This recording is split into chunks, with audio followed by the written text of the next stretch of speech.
Hello po sa ating lahat. Kumusta? I hope nasa mabuti po kayong kalagayan saan mang dako kayo ng mundo naroroon. So, ang topic po natin ay patungkol nga po ito kay Viancy. Napakaraming biyayang natatanggap ni Viancy. Pero, bakit nga ba siya humingi ng pasensya kay Kalingap Eds? Especially kay Kalingap Rab, no? So, para sa akin, kung ano man yung natatamasa mong kasaganahan ngayon, Viancy, ay deserve mo yung mga blessings, no? Kasi ibang-iba ka sa Kalingap Angels. Although lahat naman po kayo ay may iba't ibang katangian. Kaya no need to compare, nagbo-bloom kayo base sa mga katangian na ipinapakita nyo sa mga viewers kung sino po talaga kayo.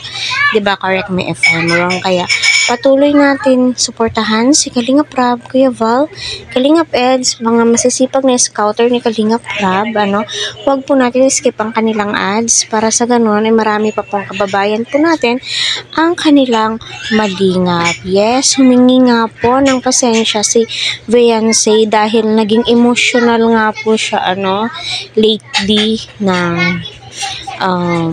napakarami niyang natatanggap na blessings. Alam mo, Viancy, hindi basta-basta magbibigay yung mga sponsor kung hindi kanila nagikitaan na mabuting tao ka, diba? So, panoorin muna natin to.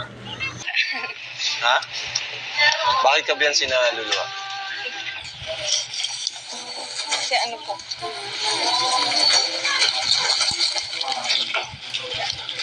Bakit? Hindi po ako makapaniwala po na ganito po kadami yung mga...